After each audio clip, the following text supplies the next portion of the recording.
السلام یہ پوچھا گیا ہے کہ آغا صاحب یہ بتائیے کہ کیا فقہ جعفریہ میں جب ایک مرتبہ صیغہ طلاق جاری کر دیا جاتا ہے تو وہ صیغہ طلاق جو کہ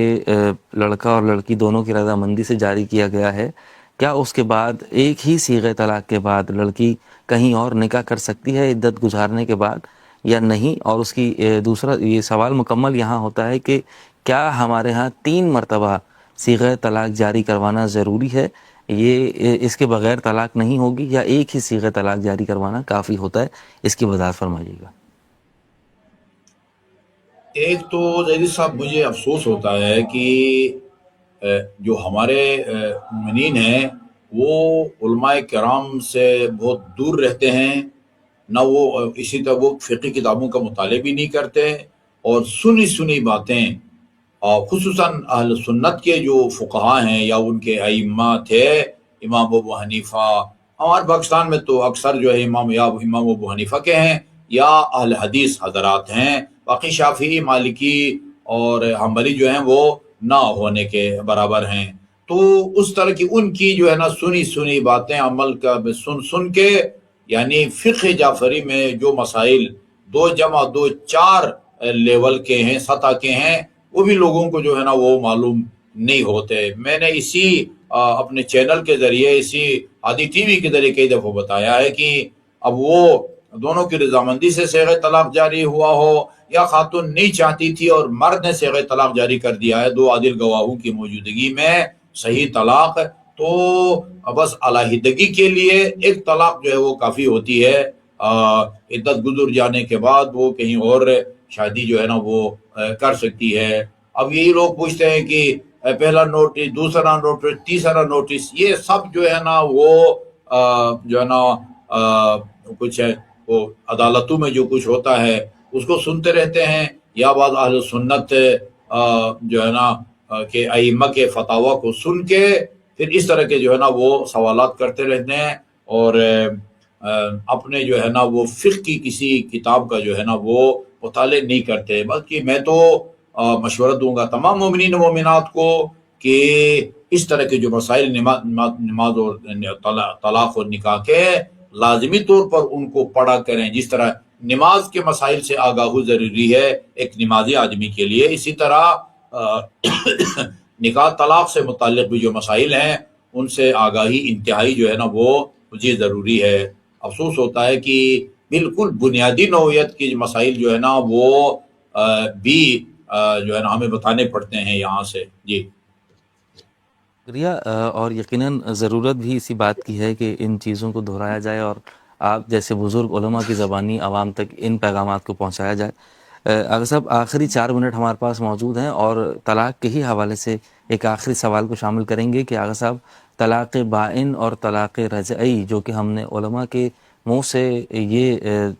باتیں سنی ہیں، یہ الفاظ سنے ہیں، ان میں کیا فرق ہوتا ہے طلاق بائن اور طلاق رجعی میں؟ اور ان طلاقوں کے بعد اور طلاق کے بعد جو عدت گزاری جاتی ہے اس میں کتنے عرصے تک خاتون کو عدت میں بیٹھنا ہوتا ہے؟ اس کی وضاحت فرمائیے۔ دیکھیں جی، طلاق بائن اس طلاق کو کہتے ہیں کہ جس کے بعد بے شک ابھی عدت کی مدت مکمل نہیں ہوئی، نئے نکاح کے بغیر خاتون کو دوبارہ جو ہے نا وہ گھر نہیں لا سکتا جب تک جو ہے نا وہ نیا نکاح نہ کریں، اس کو بائن کہتے ہیں۔ تو مثلا ایک خاتون کی ابھی رخصتی نہیں ہوئی ہے، نکاح ہوا ہے، رخصتی نہیں ہوئی ہے، ان کے جو ہے جن سے تعلق قائم نہیں ہوا ہے، اور خدا نہ خواستہ طلاق کی نوبت آتی ہے، تو یہ بائن ہے۔ یعنی یہ خاتون جو ہے یہ دوبارہ اگر فرض کرے یہ پشیمان ہوتا ہے اور اس کو دوبارہ بسانا چاہے تو نئے نکاح کے بغیر رجوع نہیں کر سکتا۔ اسی طرح وہ خاتون کی جس کو 3 دفعہ طلاق دی گئی ہو، البتہ اس طرح نہیں کہ طلاق طلاق طلاق، جیسے بعض اہل سنت میں یہ ہے، اہل حدیث کے ہاں یہ بدعت ہے، اب تو عدالتوں نے بھی اس کو غیر قانونی قرار دیا ہے۔ تو ہمارے ہاں 3 طلاقوں کا تصور اس طرح سے ہے کہ یا تو طلاق رجعی دے دے، عدت گزرنے سے پہلے رجوع کر لے، پھر نکاح کرے، پھر رجوع کرے، پھر نکاح کرے، پھر رجوع کرے، پھر جو ہے نا وہ اس کو طلاق دے دے،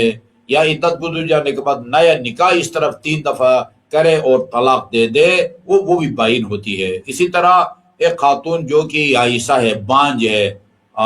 50 سال کی ہے، یا اگر سیدانی ہے تو 60 سال کی ہے، اس کو اگر طلاق دی جائے تو جو ہے نا وہ بھی بائن ہوتی ہے۔ اسی طرح ایک خاتون بچی سے نکاح ہوا ہے، ابھی بالغ بھی نہیں ہے، لیکن ماں باپ نے جو ہے نا ان کا نکاح کر دیا ہے، اور یہ لڑکا فرض کیجیے بڑے ہونے کے بعد جو ہے وہ نہیں اس کو رکھنا چاہتا، نابالغ بچی، اس کو طلاق دے دیتا ہے، وہ بھی جو ہے نا وہ بائن ہے۔ تو ان 5-6 اسی طرح طلاق کھلا، جہاں خاتون اپنے خاوند کو پیسے دیتی ہے اور کہتی اتنے پیسے مجھ سے لے لو اور مجھے طلاق دے دو، تو معاوضہ لے کے پیسے لے کے جو طلاق دی جائے کھلا کہتے ہیں، یہ بھی بائن ہے۔ اسی طرح طلاق مبارات کا مطلب ہے کہ دونوں ایک دوسرے سے متنفر ہیں، دونوں ایک دوسرے سے متنفر ہیں، اور وہ مبارات والے صیغے جو ہے نا وہ جاری ہوئے وہ بھی بائن ہے۔ اسی طرح اگر فرض کیجئے ایک خاتون جو ہے وہ میاں کے نکاح میں ہے، وہ نہ اس کو خرچہ دیتا ہے، نہ اس کی جو ہے نا وہ ازدواجی حقوق جو ہے وہ ادا کرتا ہے، نہ اس کو بساتا ہے، نہ طلاق دیتا ہے، تشدد کرتا ہے، ایسی صورت میں حاکم شرع کو اختیار حاصل ہے کہ وہ اپنے اختیارات استعمال کر کے خاتون کو فارغ کر دے، بے شک کہ میاں طلاق کے حق میں نہ ہو۔ اس کو طلاق ولائی کہتے ہیں، جہاں حاکم شرع یا مجتہد کا وکیل اپنے اختیارات استعمال کر کے یہ جو طلاقیں ہیں یہ بائن ہیں۔ ان کے علاوہ باقی جو طلاقیں ہیں وہ طلاق رجعی ہے، جس کا مطلب یہ ہوتا ہے کہ عدت کے دوران اگر اس کو دوبارہ بسانا چاہیں تو اس کو کسی نئے نکاح کی ضرورت نہیں ہے، یا زبانی کہے کہ میں نے رجوع کر لیا، یا کوئی ایسا کام کرے کہ جو ایک شوہر ہی کر سکتا ہے، دوسرا اجنبی نہیں کر سکتا، مثلا اس کے ہاتھ پر ہاتھ رکھتا ہے رجوع کی نیت سے، یہ بھی جو ہے نا وہ رجوع ہے۔ اور جس خاتون کو طلاق رجعی دی جاتی ہے اور عدت کے دوران جو ہے نا وہ اس کو دوبارہ گھر لا سکتا ہے، یہ روایت ہے المطلقۃ رجعیۃ زوجۃ، جس خاتون کو طلاق رجعی دی گئی ہو وہ بیوی شمار ہوتی ہے، اس کا خرچہ نفقہ بھی اس پر واجب ہے، اس کو گھر سے نہیں نکال سکتا، یہ سارے احکام جو ہے نا وہ لاگو ہوتے ہیں۔ جی